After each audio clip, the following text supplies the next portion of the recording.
Welcome to Azeroth United, a weekly podcast about World of Warcraft. My name is Denethar, and I am your host. Welcome, everyone. Thank you so much for joining us. It's Monday night in Azeroth, and we have a great show lined up for you. We're going to be going over the Burning Crusade Classic Anniversary Edition first semester. I don't even know. It's a long name. The pre-patch is about to hit servers. By the time you listen to this, the servers will either have already gone down for maintenance or maybe they'll even be back up. Who knows? But yeah, everything's going to be shut down for a big 24-hour maintenance to bring us the Burning Crusade Classic Anniversary Edition. So yeah, it's very, very fun and very exciting. So we're going to be going over all that. Plus we got a little bit of other news about things mostly Classic related. So yes, this is going to be a primarily Classic episode, but it's a good one. Trust me. I've got a lot of good stuff to go over, a lot of things to talk about. And hopefully you enjoy it. So pull up a chair, sit back, relax, and enjoy. Before I get into the news, I will do a quick rundown of what I got up to last week in WoW. So the last scramble before the servers went down for Anniversary, I was trying to get as many characters leveled up as I could. So the goal was to get everybody to at least 30 so that I could log on when the servers come back up and just get my mount. Obviously, it didn't happen with everyone, but I did get the Paladin is 40, so he's got his mount already because it's free. And then the Druid is 31, so he'll get his mount as soon as servers come back up. And yeah, the Mage didn't quite make it. He's 25, so it's close. Yeah, and everybody else is just kind of there. But yeah, it's been a pretty chill week. I mean, I really focused on running as much content as I could in Classic. I did start doing a little bit of PvP on the Warrior because as I'll get to in a little bit. So there was a lot of back and forth as to whether or not the last week of pre-patch was going to count towards your ranking. And Blizzard finally came out and said, yes, you can rank the final week. Whatever you get in that last week, that's going to be it. That's what you will end up with. So I thought, all right, let me just try and at least get a rank, a title. So I think I should be at Sergeant, which, it's not anything, but it's better than not having a title at all. So I'll take it. But yeah, and the Hunter, obviously, I got him to rank 11 Commander, and I was like, I'm done with this. I will never, I will never do that grind again. I thought about doing it on the Warrior to get the epic mount, and I was like, you know what? My time is worth more than that. It's painful. That's a very frustrating and difficult thing to do. So, yeah, that was most of my time last week. I did do some housing stuff. Most of it was just collecting and trying to get some more pieces here and there. But yeah, a really quiet week. We're in the calm before the storm right now. So we've got pre-patch for Burning Crusade launching on the 13th, and then pre-patch for Midnight launching on the 20th. So it's that weird phase where it's like, I don't feel like there's nothing that I do matters at this point, right? Because we're about to get to TBC or about to get to Midnight. So I don't know. I'm not sure if that's a good thing or a bad thing. It's a good thing that there's a lot of content coming for WoW. But it's a bad thing because I feel like I'm kind of floating right now. But I did have a direction. It was like, well, I'll at least get my alts leveled up. And I'm going to have some characters that I'll level up for Midnight. Once that pre-patch hits, I'll just run them through whatever the pre-patch event is. And yeah, that'll be that. So yeah, like I said, quiet week. And yeah, it's fun. One thing that's really interesting, though, is that I've been on Reddit a lot trying to prep for not just prepping for this episode, but trying to gauge where things are in terms of the community and the sentiment of different aspects of things. And I've read a lot of negative comments about Legion Remix when comparing it to Miss Pandaria Remix. People are like, it wasn't as good. It felt too structured. And I actually read one today, and we're not going to quite go forum post of the week, but this was somebody who they missed Legion, and they didn't do Mr. Pandaria Remix, they did do Legion, but they missed Mr. Pandaria Remix, so they did Legion Remix and they thought it was the greatest thing ever. They had such a good time. And I thought, okay, maybe we're just jaded as WoW players. Maybe there's just that little bit of negativity that seeps into our everyday conversation. I think that might be what's going on. So I don't know. We'll see. But yeah, there's a lot of talking right now because there's nothing to do in game for a lot of people. Nobody's running Mythic Plus, or not nobody, but a low number of people are doing Mythic Plus.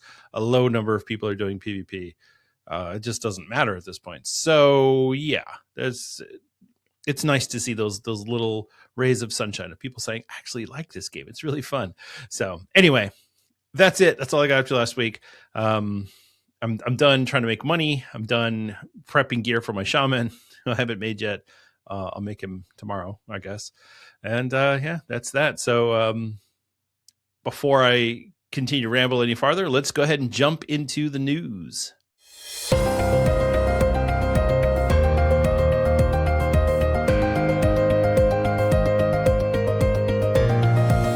It's time for the news. All right, in Blizzard news, so the big news of last week, of course, was the announcement for the Burning Crusade Anniversary launch date, which is February 5th, 3 p.m. Pacific Standard Time.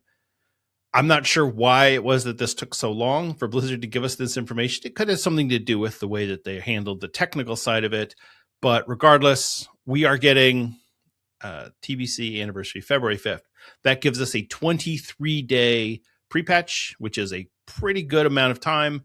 A lot of people were saying 3 weeks or 2 weeks was not enough. 4 weeks is too many. I feel like 2 weeks or 3 weeks and 2 days is just the right amount. So yeah, that's what we're going to get. The other two things that we learned with this post are the PvP arena season will begin on February 17th.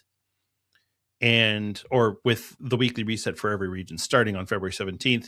And then February 19th, we're going to get the worldwide unlock of all three raids. So that's going to be Karzhan, Gruul's Lair, and Magtheridon Slayer. So that gives you 2 weeks to level, 2 weeks and 2 days.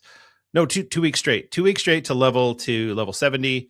Get your character some gear. Although it sounds like heroics are going to be harder than the raid, so I'm not even sure how the gearing at level 70 is going to work. We'll have to see. We'll have to see because people going on the PTR is not going to give us everything that we need to know in terms of how the gearing is going to work versus actually just going and doing it. So, yeah, that's what's coming with the Burning Crusade Anniversary launch. So that'll be February 5th, 3 p.m. Pacific Standard Time. Check your local time zone to figure out when it's going to launch for you. But obviously Blizzard wants to make it convenient for themselves. So there you go. That's what's coming up. And I mean, there's not much else to say about that right now. I'll do a full review of everything coming in the Burning Crusade Anniversary Edition that week. So I guess that'll be the first week of February show. But yeah, it's gonna be a good time. I love the Burning Crusade. It's one of my all-timers. I'm not gonna it's not gonna be it was the best. I'm gonna go through it again because I didn't do it in 2021. I missed that boat, but I did it in 2007. So we'll see how that goes. Right. So speaking of this current maintenance, so I did want to talk about this 24-hour maintenance. Blizzard announced this last week that there was going to be a 24-hour maintenance for the anniversary or for all the Classic era servers. So it's not just for Anniversary Classic, but all Classic era servers. So SOD, regular Classic era, hardcore, all of it gone. 24 hours. And people were kind of like, well, okay, that's weird. But so Blizzard explained why. So we got a forum post from Foibles, who has started to do a good job of communicating some of the technical things that we have to deal with, and that they've been some of the challenges that they've been going through. So basically, they're migrating the entire game to a new server. So in the past, what would happen is, for example, in 2007 or 2006, when they launched the Burning Crusade pre-patch, what they did was they installed all of the new stuff in the database, all of the new settings. They basically overwrote everything that was there. And they took a backup of the server before they did that. But that's how they've traditionally done these patches, is that they will come in and essentially overwrite or add on to the existing database all of the new details, all the new items, dungeons, zones, mobs, everything. All gets added in and essentially overriding what was there previously. So you take whatever the existing one was, like the talent trees, your existing talent trees in Classic, those are going to get replaced by the new Burning Crusade era talent trees, etc. What they did this time, though, was a little weird. So when Anniversary Realms first launched, Blizzard took a shortcut because WoW was coming back to China at the same time. One of the biggest infrastructure projects they've ever done. Blizzard didn't spin up a whole new server environment for Anniversary. Instead, they ran Anniversary Realms inside the existing Classic era environment, separated by a very, very thin software wall. So essentially, they use software to differentiate between the different versions of Classic. But we did have those times where because a software wall is not impermeable. You can get around it. So, for example, there was the time where SOD players showed up in Alterac Valley on Anniversary servers, and of course, they mopped the floor with the Anniversary characters because they're much not better geared, but they have a completely different toolkit, and so they were able to do some damage there. But so what Blizzard did was, to try and explain this in very simple terms, they just said, hey, like what they did with Hardcore. They said, here's a new server with some certain rules that apply on this server. Okay, great. So there's new rules apply on this server. Just like Hardcore, Anniversary had their own rules, the dual spec, the looking for group tool, things like that. And so they knew they were going to go to Burning Crusade, but they did this because they couldn't take the time to stand up an entire new infrastructure for the Anniversary to run kind of on its own, because they were doing all the work with China at the time. But they knew they were going to have to upgrade it eventually to Burning Crusade. And so what they figured out was, and this is classic tech development, because this isn't like game design, game development. This is back end development. This is, how do you manage the core structure, the data, the file structures, all of these different things, right? Because they're all basically in the same thing. All of the Anniversary characters, all of the Anniversary information is stored in the same database as Classic era, SOD, and Hardcore. These are all in the same place. So, what he says is there's three different ways that they're grouping the data. You have your account data, which is your achievements, your collections, things like that. You have your regional data, which is your realm ID, different things like that. And then you have your persistent data, which is your character's gear, your mail, your guild, all of these things. So what they're going to do is that they're going to copy the account and the regional data into a brand new Burning Crusade Anniversary environment. Okay. So they're moving it to a new area, right? It's no longer going to be part of Classic era. It's not going to be part of Burning Crusade Anniversary era, I guess. But the part that's weird is that all of your persistent data, your character, your guild, all of that stuff, it's going to stay on the Classic era servers, and it's just going to differentiate between Classic era and Burning Crusade Anniversary. So when it writes data to that database, it's going to say, oh, this data is for Classic era. This guy just got a new sword. Oh, this one's for Burning Crusade era. This person just got a new staff. Which is weird, because that means anytime they do anything with Anniversary, it's going to affect era. And anytime they do anything with era, it's going to affect Anniversary. Even though they are separating most of the data, they are still going to share the sum of that data. And it's just, the reason is because their tools that they use to copy this data and preserve it are archaic, and they're not very well designed. And so I read all of this and I thought, this is a very common thing. And even if you know how you want something to go, Sometimes you make short-sighted decisions. Think about Y2K. And those of you who are old enough to remember Y2K, what happened was everybody said, oh my gosh, we have this big problem in computers where people were being short-sighted and they entered the date as a 2-digit number. So February 5th, 1983 was 2583.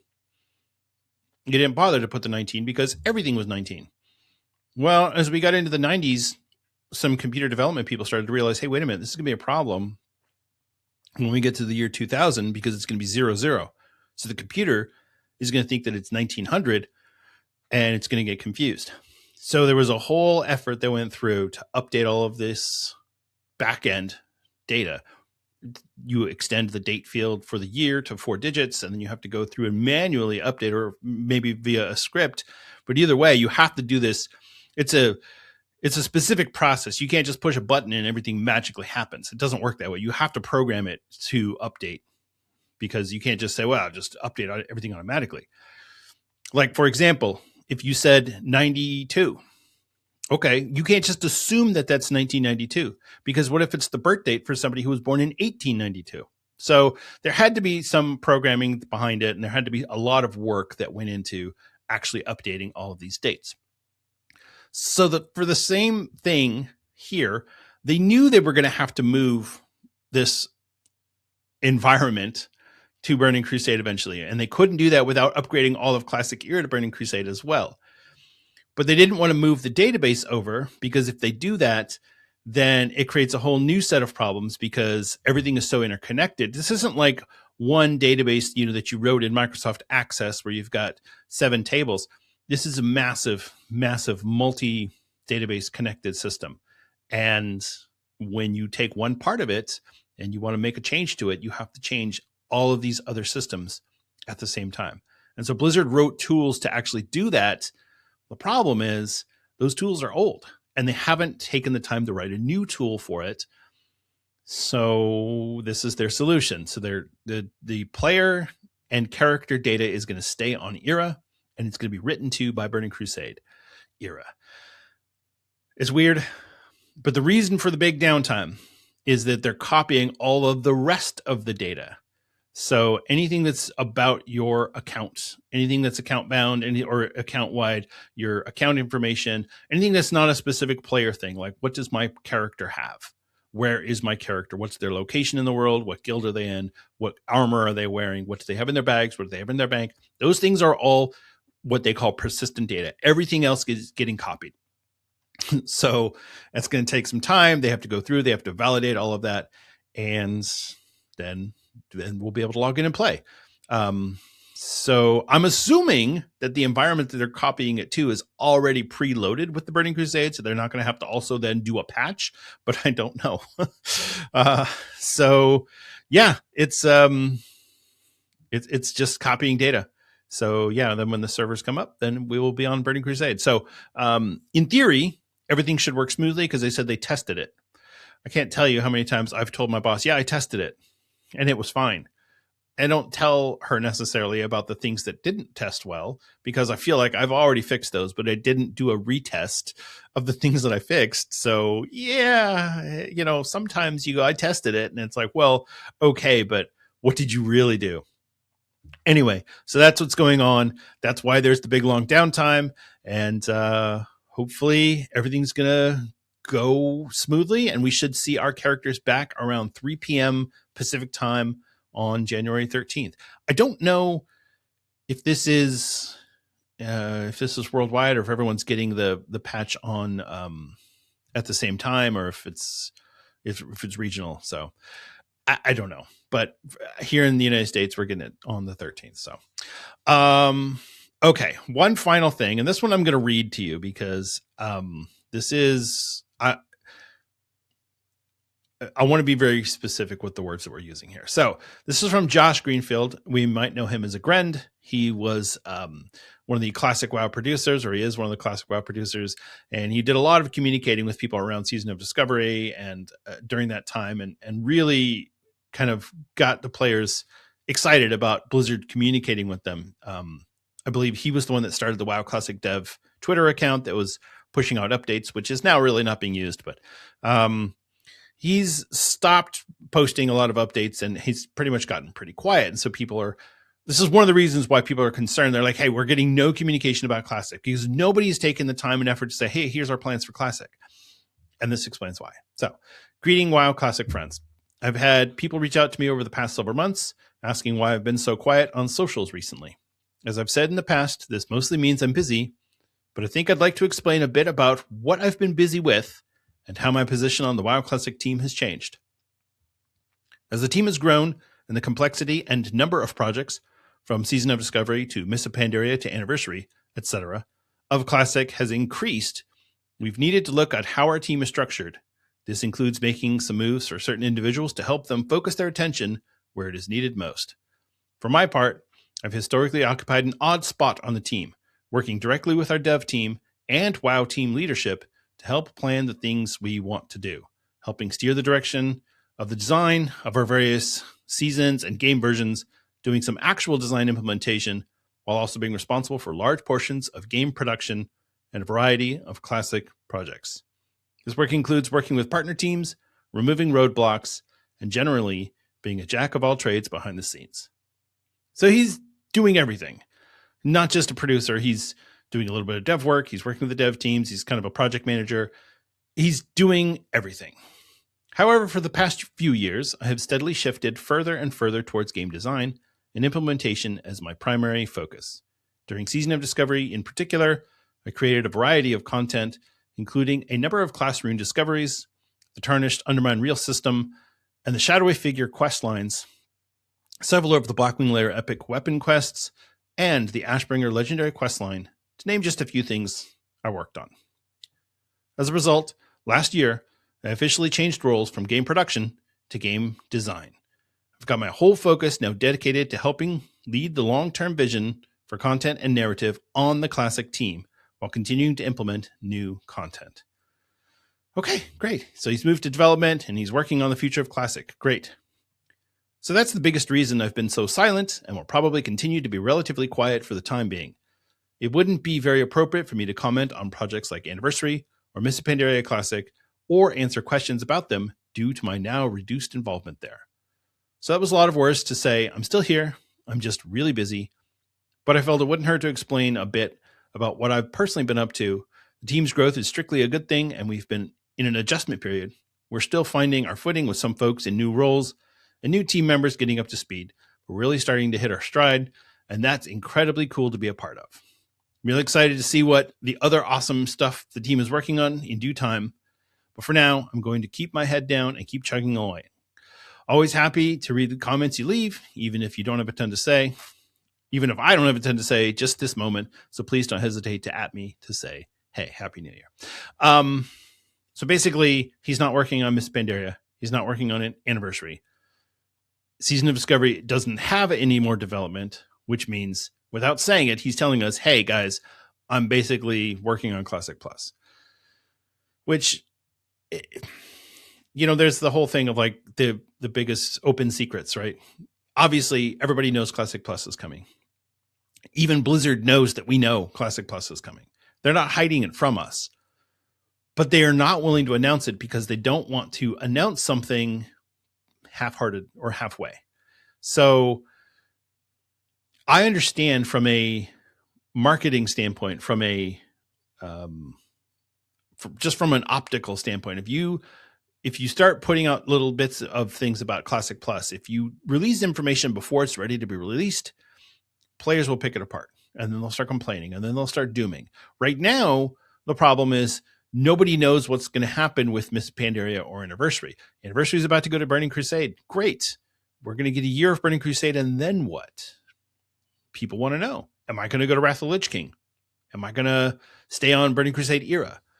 Are the Anniversary characters going to transfer into Classic Plus? Are the Mists of Pandaria characters going to transfer into Classic Plus? We have no idea what anything is going to happen. We don't know what's going to happen after Mists of Pandaria. It could be Warlords of Draenor. Could be Mists of Pandaria era. Could go to retail. Who knows? They could just shut the servers down. But this is a really positive thing because he's at least communicating that, hey, I know you guys are worried and I can't tell you what we're doing, but I just want you to know I'm working on it, and I will let you know as soon as I can, which is about as reassuring as we can get at this point. There's no way for Blizzard to give us any more information without spoiling what they're going to reveal. And we know that BlizzCon is coming up in September. So yes, that's 9 months away, but I mean, at the very least, Blizzard's going to have to tell us, here's what's going to happen with Miss Pandaria. Because by the time we get to BlizzCon, we will have been in Pandaria for over a year. So we're going to have to know at least that, like, what are we doing? Otherwise, we're going to end up with another Siege of Orgrimmar, just forever, period, and nobody wants that. So this is good. He's not really saying much in terms of, hey, here's what I'm working on, but he is saying, I'm working on Classic Plus. Relax, it's going to be okay. I'll let you know as soon as I have something that can tell you. And that's as good as we're going to get. So we just have to accept it and move on. All right. Speaking of moving on, let's talk about Legion Remix. So Remix is ending soon. That's going to end the day before the Midnight Pre-Patch goes live. So January 19th. And yeah, so if you haven't finished what you want to do in Remix, you better get in there and do it quickly. It's because you're going to run out of time. So make sure you empty out all your bronze, buy all your cosmetics. But the big thing that they are reminding us is that the player housing items that are available in Remix will be available for purchase after Remix for a lot of currency. So there's a whole list on here, and I'm not going to read the whole list, but just to give you an idea, the Small Legion Candle, 50 Veiled Argonite, and 1,500 Order Resources. The Legion's Fell Torch, 50 Veiled Argonite, 3,000 Order Resources.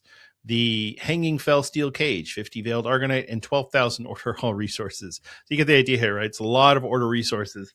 You're not paying with gold, but Order Resources are harder to get now because we're not living in the Broken Isles. So you have to actually go there and do world quests and things to get the Order Resources. So yeah, it's make sure you buy as much of that stuff as you can. Some of it's tied to achievements, and maybe you're not going to do all of the achievements, and that's fine. But make sure you know what you want. And if you want something specific, you look through the list. If you want something really specific, go farm it. Go do the achievement. Get the thing. You have just a week at this point. As I'm recording this, you have a week to get everything done. So, and if you want to level up an alt because you want to have a character who's got their class order hall already set up, or maybe who has Suramar already set up or whatever, do it now. You've got a week. It's fast to do it. If you've already leveled to level 80 in Legion Remix, it's really fast to make another one. So I would recommend get in there, knock it out as quickly as you can. And yeah, there you go. So Legion Remix ending on January 19th. All right. Let's talk about what's going on this week in World of Warcraft. We have three things. The Arena Skirmish event is the bonus event. So you're going to get the Sign of the Skirmisher buff. Honor gains from Arena Skirmishes increased by 50%. And you can pick up the quest, The Arena Calls, from Archivist for Thrune and Dornegal to win 10 Arena Skirmish battles. And you'll be rewarded with 110 Conquest and 2,000 Honor. It's not bad. I don't like the arenas anymore. I'm done with it. But, you know, if you want to do some arenas just for fun, it's not the worst thing that you could possibly do. You know, I don't know. I don't do arenas. So I don't participate in this one. We're still in the Turbulent Time Waste. This is week 7. So this is Warlords of Draenor Time Walking. You're going to get the Sign of the Iron buff, which is Warlords of Draenor reputation gains from combat and quests increased by 50%. You can pick up the quest A Savage Path Through Time from Archivist for Thrune and Dornegal to defeat 5 Time Walking dungeons, and you will be rewarded with a Hero Track raid item. The Time Walking dungeons are Auchindoun, the Bloodmaw Slag Mines, the Everbloom, Grimrail Depot, Shadowmoon Burial Grounds, and Skyreach. How did I do? Did I do okay? Yeah. And so if you didn't do if you haven't started your Turbulent Timeways or the Mastery of the Timeways, whatever, to get your mounts, it's too late. You can no longer do it because you need 5 weeks, and this is week 7, so there's only 4 weeks left. So unfortunately, if you have not started it yet, it is now too late. But you can still buy the mounts, I think, after it's over with what do you call it? Time warp badges or whatever they're called. So there you go. It's like 5,000 each. So, be cool if you got one for free, but if you didn't, it's not a big deal. The PvP brawl for the week is Deep Wind Dunk. Can you even dunk? If you want to win this brawl, you're going to need to work on your skills because Dunk Ball has come to Pandaria. You'll race to claim balls from the map's center or northern or southern mines, take them to your enemy's base, and then go for a magnificent long-range shot or go all in for the dunk. This one, I don't know. No. The Deep Wind Gorge is not one of my favorite battlegrounds, so this one I tend to ignore. When you zone in, you'll get the quest Something Different, do it in a PvP brawl, and you'll be rewarded with Conquest Honor and Marks of Honor. And there you go. That's the news for the week. It's a lot of talking about Classic. So like I said, if you're not into Classic, the rest of this episode is going to be pretty much all Classic. So buckle up because we've got a lot to go over. It's time for the main topic of the week.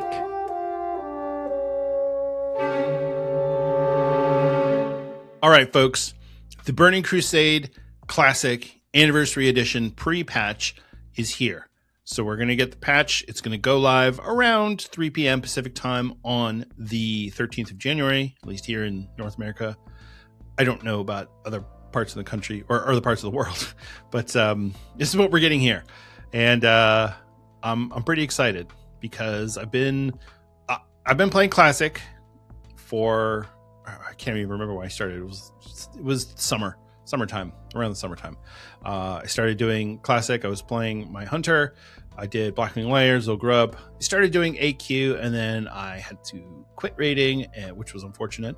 But I've since kind of rediscovered my love for Classic, the original level 60 Classic experience. Now, I did the Burning Crusade back in 2007 when it launched, and it was a lot of fun. I really enjoyed the Burning Crusade. I was going through some weird things in my personal life at the time as well, so I didn't really get to enjoy it maybe as well as I wanted to. But we did end up raiding pretty heavily on our server. We were one of the top guilds on the server at the time, and my wife was the raid leader and the guild master, and I did a lot of the guild logistics and things like that. So it was a good time. I had a lot of fun. I played on, let's see, I did the druid, I did the hunter, I did the paladin. I can't remember if I raided on the priest or not. I might not have. Anyway, that's all ancient times. In 2021, I burnt out on Classic before we even got to that point. It was probably around AQ, which is when I usually burn out on those sorts of things. So I burnt out on Classic and I gave up on all of that. So when Burning Crusade came out in June of 2021, I said, no, I'll pass. I'm good. I don't need to do that.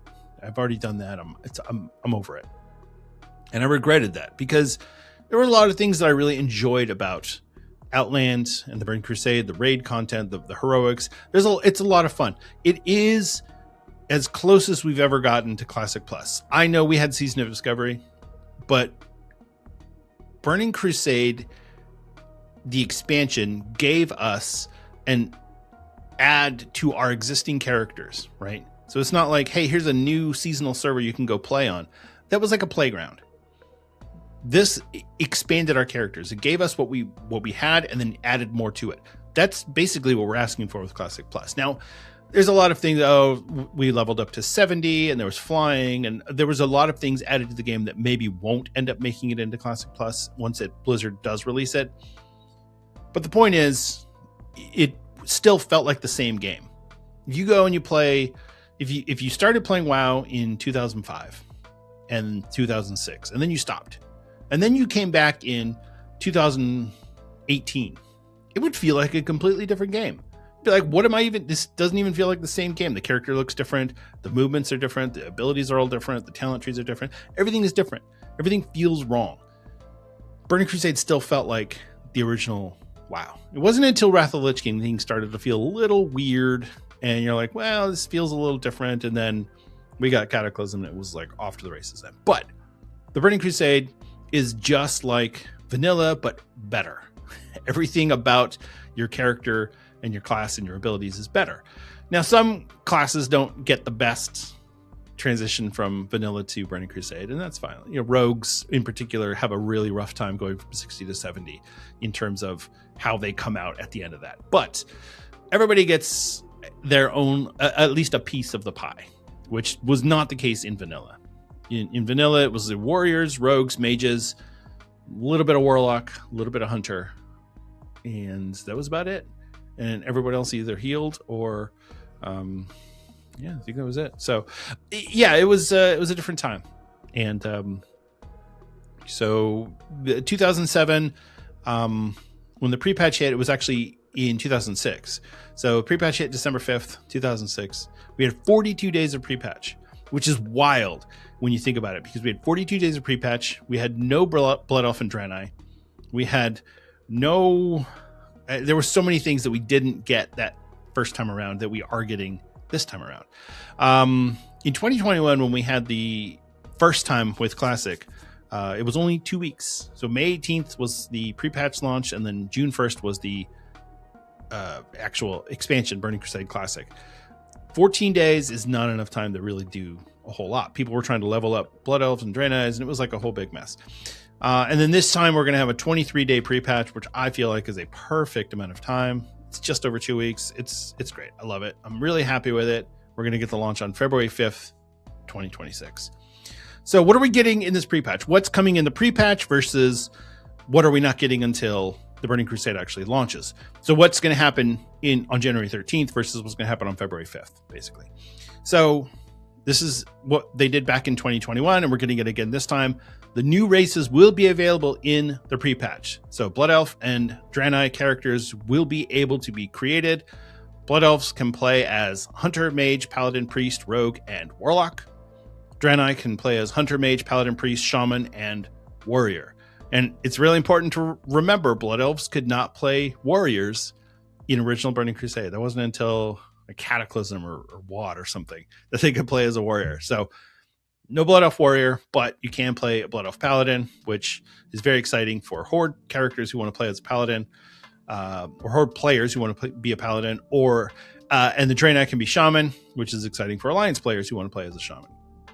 So, yeah, and the thing is, these two races both really, I feel like that was the first time that the game felt different, because you're adding a completely new vibe to the game. And we had High Elves in vanilla. Wow.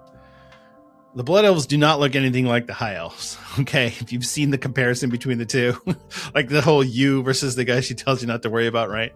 So, yeah. So Blood Elf and Draenei you can make in the new, or in the pre-patch. So starting as soon as the servers come up on Tuesday, you'll be able to log in and create a brand new Blood Elf or Draenei character. And you don't have to make a Shaman. You could make a Draenei Paladin. Draenei Paladin are actually really cool. I really like the Draenei Paladin. The same thing with the Blood Elf. You could make a Mage or a Warlock, whatever you want to do. There's 4 new zones that are getting added to the game. So Eversong Woods and Ghostlands in the Eastern Kingdoms. This is for the Blood Elves leveling. And then Azure Mist Isle and Blood Mist Isle in Kalimdor, just southwest of Teldrassil. So those are for the Draenei leveling up.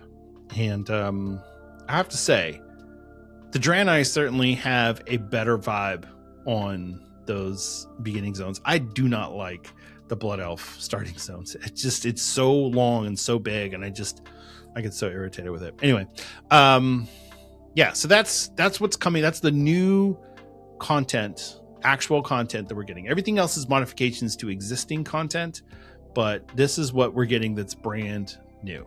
So if you haven't already purchased it, you may decide you want to. You can get the Outland Heroic Pack, which is you get a ground mount, a flying mount, a pet, a toy, and a Hearthstone effect. You get one for classic and one for retail. So I mean that's cool. It's four mounts, 2 pets, 2 toys, and 2 Hearthstone effects, one for each different version of the game. If you get the Epic pack, it's the same as the Heroic pack, except you also get 30 days of game time and a level 58 boost. Now, this is the same thing that they did last time in 2021. There was a level 58 boost, but it was 1 per account. And if you had to buy the Epic pack, and I think it was $60 back then. I don't recall. This time around, they're doing something a little different. So Blizzard had put out a post a couple days ago when they announced the release date for the actual Burning Crusade. There comes a time in every hero's journey where they need a helping hand. Kick off your adventure through the Dark Portal and jump straight into the fight against the Burning Legion with a level 58 character boost anniversary. And they're very clear, this is only for anniversary characters. You can't take this and apply it to your classic era account or your Season of Discovery. The level 58 character boost anniversary is available in the Outland Epic pack. Will be available as a standalone purchase on January 13th. Instantly boost your character to level 58 so they're prepared to join in the fight. WoW Burning Crusade Classic Anniversary Edition and for the adventures in Outland. Blood Elf and Draenei characters can also use the level 58 character boost in the rally against the Burning Legion. Level 58 character boost is only available for use on WoW Classic Anniversary Realms and blah, blah, blah, blah, blah. So I was reading a lot of posts on Reddit. I said I was on Reddit a lot this past week. I was reading a lot of posts where people were talking about their preparation. I did a little bit of preparation. I had some things that I had saved, and I gift wrapped some BOE or some white items that were going to become soulbound after the pre-patch, and so I gift wrapped them so I can send them to my Draenei, whatever. People spent hours prepping. They had all the BOE gear from 1 to 60. They had all the mats for leveling up professions. They had everything all prepared and planned, ready to go, so that as soon as the servers come up on the 13th, they can start leveling to 60, because it does take you a minute to get to 60. And I'll tell you right now, there was no part of me that wanted to level a shaman or a paladin on the Blood Elf side. No part of me that wanted to do that. But people had planned for this because they only had 2 weeks in 2021. And so it was a challenge. Now it's doable. In 23 days, it's doable. Absolutely. You can level 1 to 60 in 23 days without too much stress. Yeah, if you're working a full-time job and you've got a bunch of little kids at home and you only have a couple hours a week to play, yes, okay, fine. You can't do that. But if you have, if you're working a easy job and you've got your evenings free, or you're going to school or whatever it is that you're doing, and you have time to just sit and play WoW for hours at a time, yeah, you can level really fast, really fast. So even if you're not a speed leveler, if you're just a regular person with some spare time on their hands, yeah, you could do it in 23 days. No problem. So people planned for this. They prepared. They spent a lot of gold on items, or BOE weapons with enchants on them, so that they could just hand them to their new alt, and all sorts of things that people were ready for this release. And then Blizzard announced that Blood Elf and Draenei characters can use the boost. And people went crazy because they had spent all of this time preparing, because Blizzard had never told us that was a possibility. So people were mad. People started offloading all of their items on the auction house for cheap because they're trying to recoup some costs. Because the idea is, look, and we don't know how much this boost is going to cost. It could be $40, it could be $60 for all we know. We don't know how much it's going to cost, but most of these people who spent all of that time preparing, I guarantee you, those people are just going to buy a boost. And maybe they'll try and recoup the gold. Maybe they won't. I don't know. But they're going to buy a boost. If you have that much time to prepare and spend getting ready for this, you're going to buy a boost because you want that character ready to go. And so they'll buy the boost, get to level 58, get to level 60 as quickly as they can, and start farming their pre-bis. Start farming their whatever it is they want to have going. And maybe their guild has a Nax group. They could just plop them into a Nax group or whatever. But they're not going to have to spend that time leveling now. So this is the type of communication that makes WoW players, especially WoW Classic players right now, so angry. If they had told us 2 months ago when they announced the Outland Epic Pack that, hey, you'll be able to boost your Blood Elf and Draenei characters, people would have just gone with that instead and said, okay, I won't stress about this. I'll sit and relax and have fun playing a video game. Instead, I had to put all this time in because they're trying to be first, or they want to make sure they get there on time, or whatever the reason is. If you get there quickly, you have a couple of resets before TBC comes out, and so on. So anyway, suffice to say, people were mad, and I get it. I get it. I understand. I would have been mad too, which is one of the reasons why I don't do these things. Okay, this is why I'm like, you know what? I have time to sit and play. I could probably in a given week, I could probably have, I don't know, 30, 40 hours of WoW if I chose to. I don't always want to sit and play WoW. I do other things with my time. And quite honestly, I think if I spend more than like an hour and a half to 2 hours, my ADD brain or whatever it is starts getting weird and I have to do something else because I can't focus anymore. Anyway, all right, what else? Side ramped. What else is coming with the pre-patch on Tuesday? Well, if you haven't bought your mount yet, if you have a character who maybe is leveling up and you're saying, oh, hey, should I buy my mount? And what? The mounts are all changing. So when you log onto your character on Tuesday, you will have new options for your mounts. So on Classic and Vanilla, your mount is level 40. It's 20 gold for the riding training and 80 gold for the mount. When you're level 60 is 1,000 gold for the mount. Same riding training because you're training based on your factional mount type, saber handling or Kodo riding or whatever it is. In Burning Crusade, they changed it. So instead of saying, okay, your mount is the expensive part and the training is cheap, they're making the training the expensive part and the mounts are cheap. That way people can collect mounts. So in Burning Crusade Classic, it's going to be level 30 for your first mount, and it's going to cost you 35 gold. And the mount will cost 35 gold for the training, and the mount will cost 10 gold. These are all pre-discount prices. Your level 60 mount, training will be 600 gold, and the mount itself will cost 100 gold. So basically, you're going to save 300 gold on your level 60 mount. I'm going to buy my level 60 mount as soon as I get in the game. As soon as I can on my warrior. He's going to have his mount ready to go. I don't want to mess around. I don't want to, oh, should I wait? Should I try? No, just do it. Done. Because then I can start working on, all right, now I'm saving up for my flying mount. Now I'm saving up for my epic flying. Epic flying is like 5,000 gold. So yeah, you got to save up for that. So this is great for people who want to level up a new alt. You get level 30. Now you get a mount. It feels really good. It's not quite like retail where basically you get a mount at level 1 if you have the motorcycle, the passenger motorcycle that the chauffeur takes you around. But as far as Classic goes, this is pretty good. This is I like this change. So this made me very happy. So yeah, that's why I was trying to get all my characters to 30 so that as soon as I log onto them, I can get them their mount. Like I said, I didn't quite make it there on the mage, but the druid will get his mounts. Paladin's already got his mount because he gets a free one. And then the mage, as soon as he gets to 30, will get his mount. Speaking of leveling up alts, so one of the things that's changing with this is you're going to have a faster route to level 60. So you know how long it takes to level in vanilla? It takes a long time.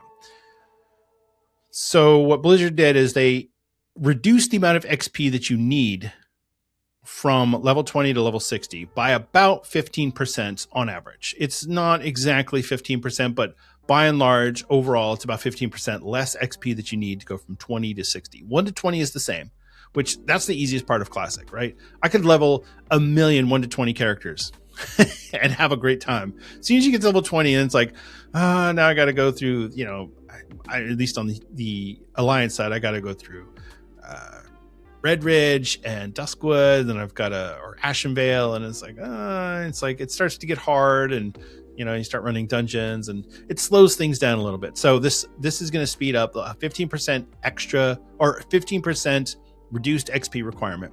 You can also, your quest rewards are going to give you more experience after level 30. So from level 30 and above, you're going to get more XP when you complete a quest. Your dungeon quests are going to give you even more XP because they really want to incentivize going into dungeons.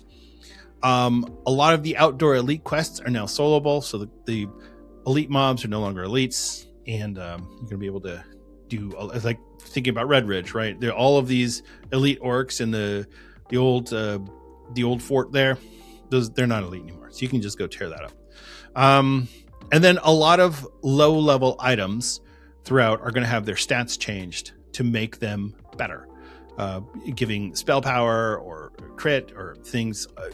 It's going to make it so that when you get an item at low level, it's not going to be like, wow, strength and spirit, great, thanks. There are still going to be some of those items. Not everything got an update, but a lot of them are going to get really nice updates. And some of the ones that get nice updates are going to get really nice updates. So just be ready for that. I'm not going to give you a list of all the items because there's a ton.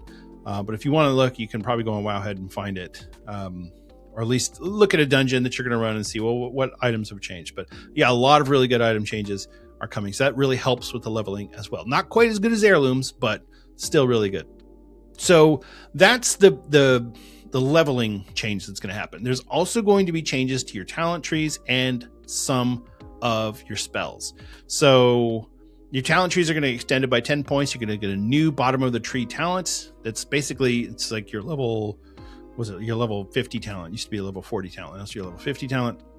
So the talent trees are cleaned up. So a lot more classes are going to be viable. A lot more specs are going to be viable. Balanced Druid, Retribution Paladin, Shadow Priest. Protection Warrior is one that I'm really excited about because I hate playing Fury Prod. I don't enjoy it at all. So you're actually going to be able to you have to play as a Protection Warrior once you get into Heroics. So that's really cool. I really like it because I do enjoy Protection Warrior. It sucks in vanilla. And then any of your Encourage spells, the ones from AQ20 that you haven't gotten already, you'll be able to train those from your class trainer. Although if you do learn it from the book, it's cheaper because it's free. Whereas if your class trainer, you're going to have to spend gold on it. But if you haven't gotten it from AQ, you can just buy it from your class trainer. So there you go. That's what's changing as far as your talents and your spells. I think there's going to be new spells that as you level up, but just the level 60 ones, you'll be able to train whatever you hadn't gotten. I think it's 3 spells each at level 60. So that's really cool. And then here's the really big thing. So yeah, some of the spells you're going to get bigger of. All of your stats are going to change. All of your secondary stats. So your primary stats, your strength, your agility, your intellect, those are all going to stay the same. Your secondary stats are all going to change. So in vanilla, as I'm sure you're familiar with, you have a piece of gear and it's got critical strike on it. It's going to say 1% critical strike or 2% critical strike. In the Burning Crusade, that changed to rating. So all of the percentages are going to get ratings instead.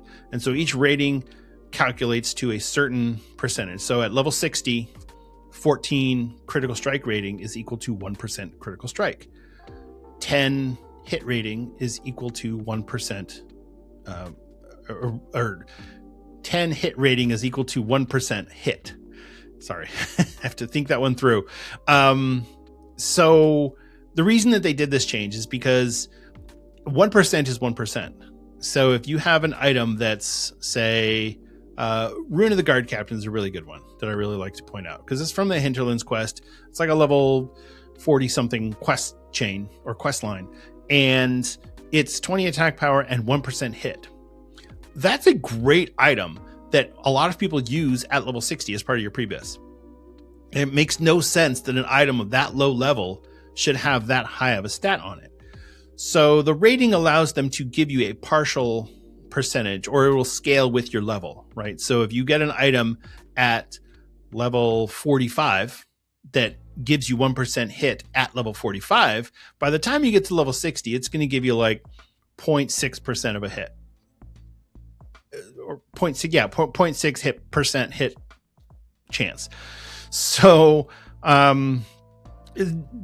you can see this in really low level items, like the Buzzer Blade from the Dead Mines is dropped by the goblin that has the mech suit, whatever, buzzer guy. He drops a dagger called the Buzzer Blade. In vanilla, it's just a white dagger, but in the Burning Crusade, it turns blue and it gets 5 crit rating. on it. So that 5 crit rating gives you about 1% crit chance at level 15 or 16 or whatever level it is. But by the time you get to level 60, that item's not really any good anymore because you need 14 crit rating to get 1% at that point. So anyway, all of your stat ratings are going to make more sense as you go. If you haven't done Burning Crusade already, it'll all work out. You're going to there's 5 new stats that you're going to use. So we have expertise, which reduces the chance to miss and dodge. So the more expertise you have, the less likely you are to miss or dodge or parry. So your opponents can dodge or parry. So it reduces the amount of chance that you have that your opponents can dodge or parry your attacks. Haste rating increases your attack speed. Spell haste rating increases your spell casting speed. Armor penetration ignores a portion of the enemy's armor, and resilience reduces the amount of damage taken to you by any other opponents. I don't remember exactly how resilience works. I think it's either armor or something. Basically, it's a PvP stat, but you can use it in PvP. It's not just for players. It's actually I really like resilience. I miss resilience as a stat. Anyway. And then the other ones that are changing: crit rating, spell crit rating, hit rating, spell hit rating, dodge rating, parry rating, defense rating, block rating, stuff like that. So those are all going to change to ratings. So you'll have a piece of gear. If it has one of these stats on it, you might notice a change, but it's not really a big deal. All right. And then we have some new things that were added to the world. In addition to the new zones that we have in for the Draenei and Blood Elf starting zones, we have new flight paths that were added to different parts of the world. So we have the Rebel Camp in Stranglethorn Vale is going to get a flight path.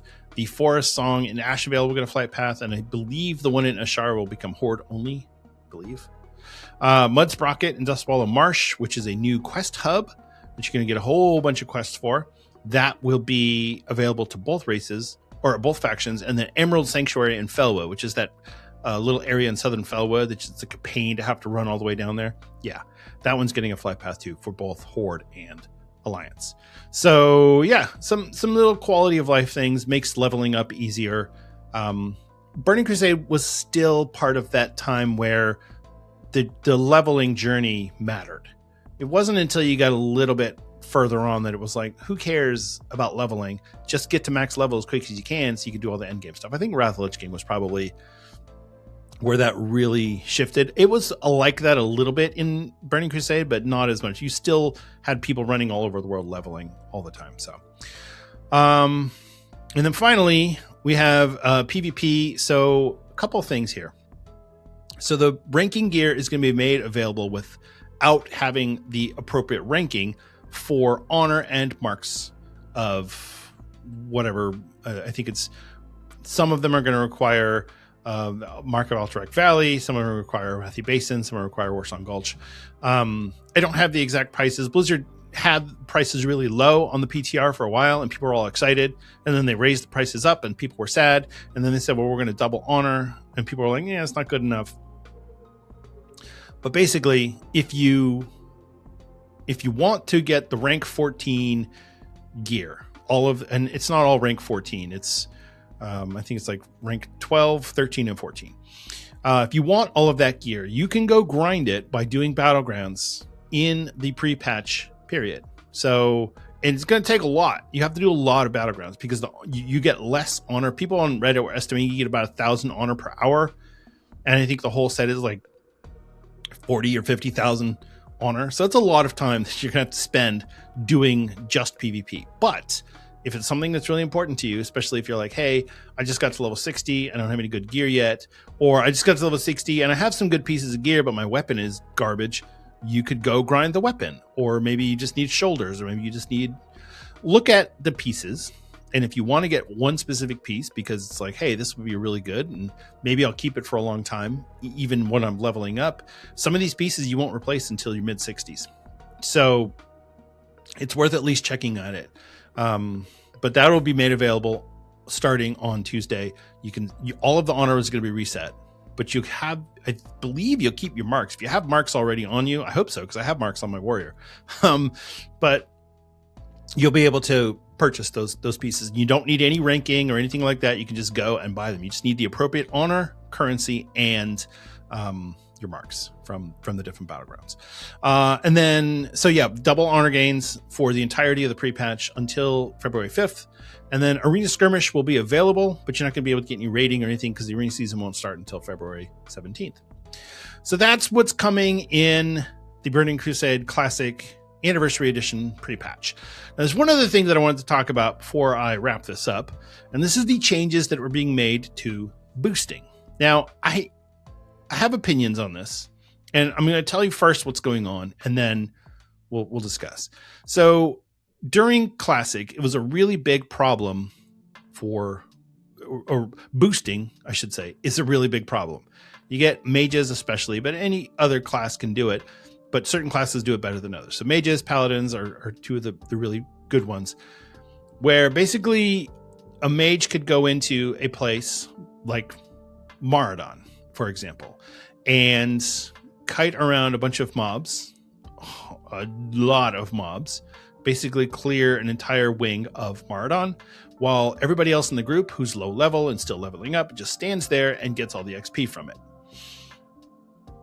The reason that this is such a big deal is because that you pay gold for this service, and then somebody needs to get that. How do you get that gold? Well, that's probably people are buying it, and so people are buying the gold and they're paying it. And so Blizzard is trying to get rid of this. They don't want you to be able to boost a low-level character. They don't like it, and they also don't like this whole mage solo farm thing. They don't want that either.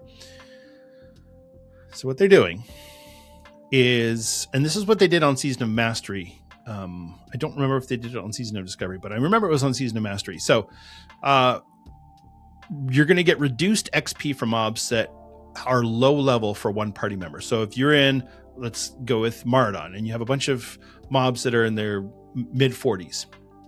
You have a level 60 in there who's killing everything. You're going to get 10% of your normal XP for those mobs. So if the mob would normally give you 150 XP, you're going to get 15. Okay.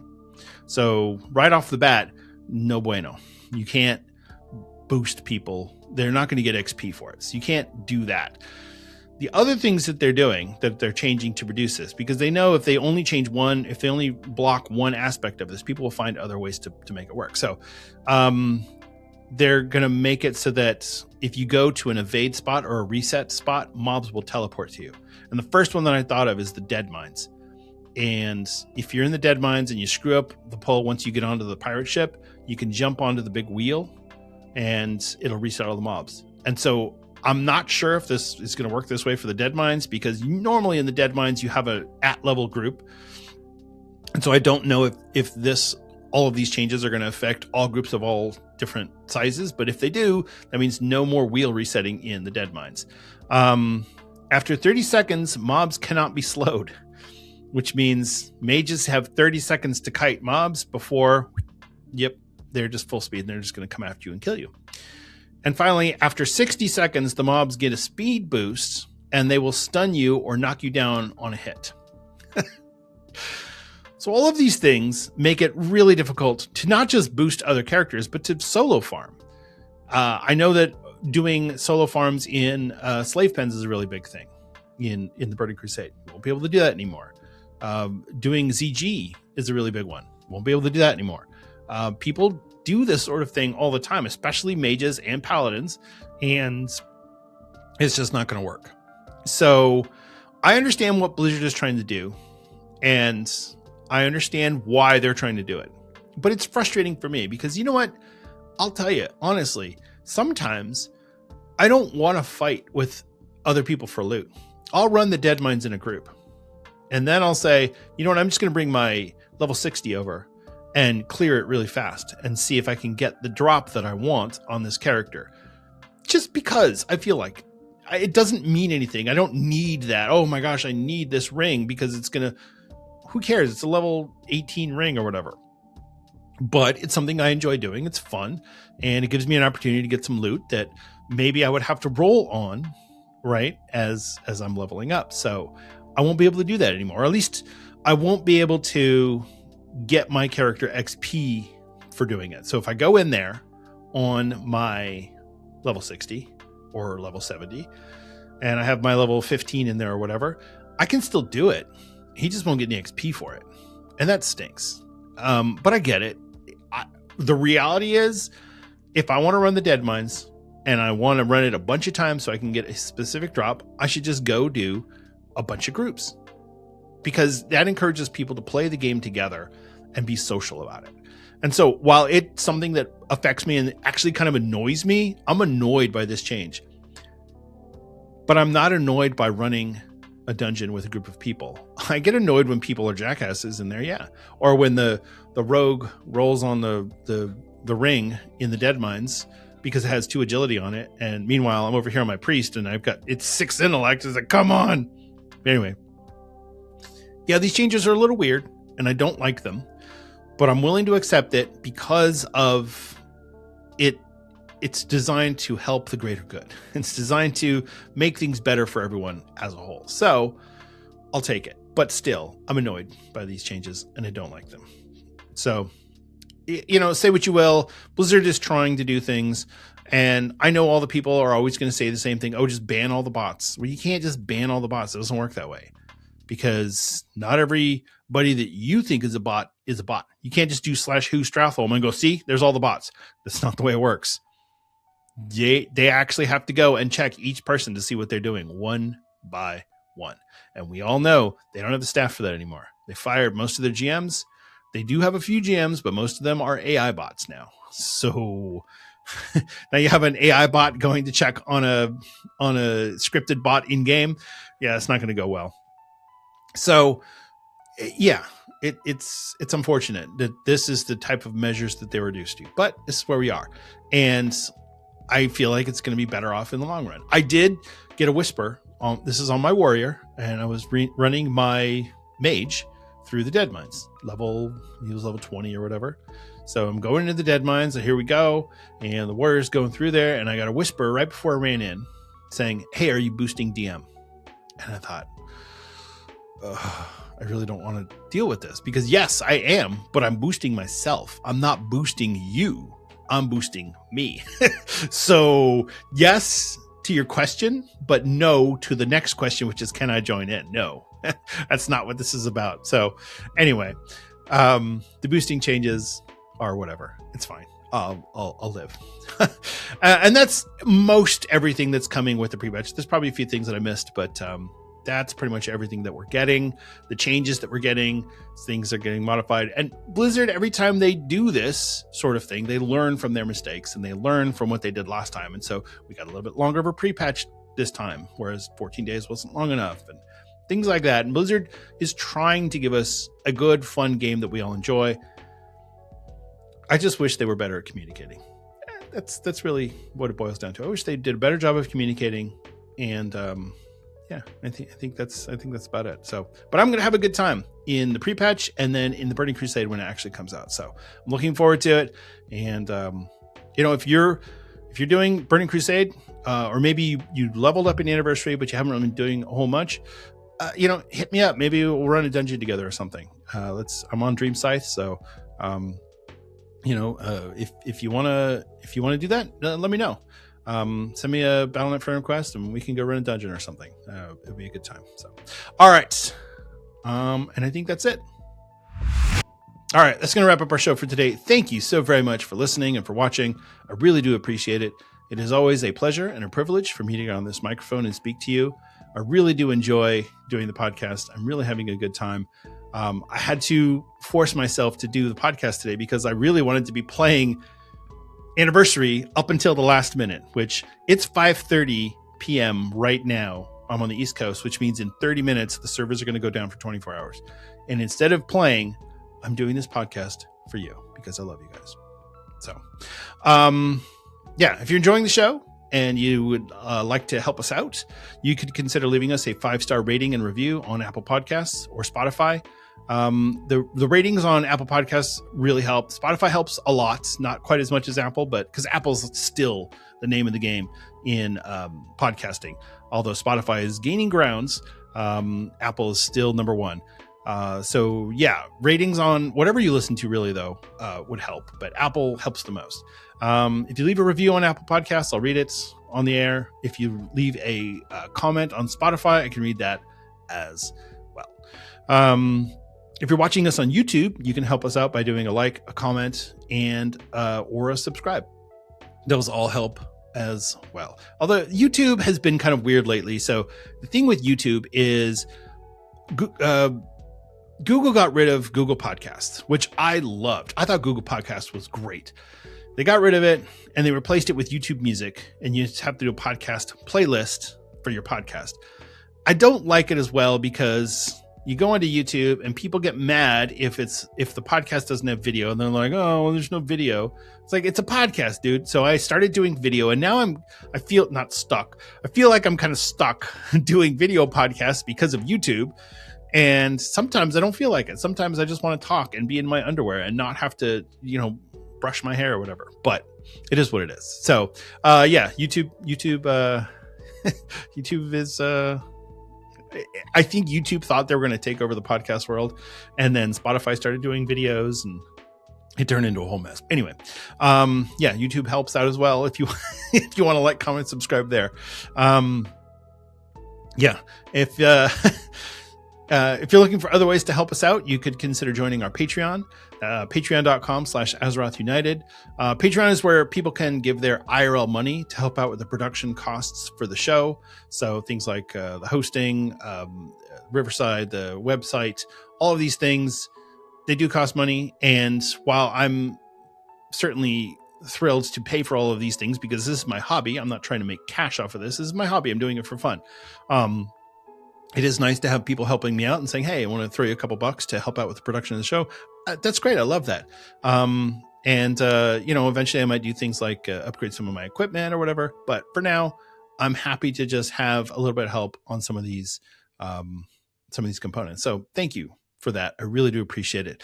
I wanted to take a moment to thank our friend of the show patrons.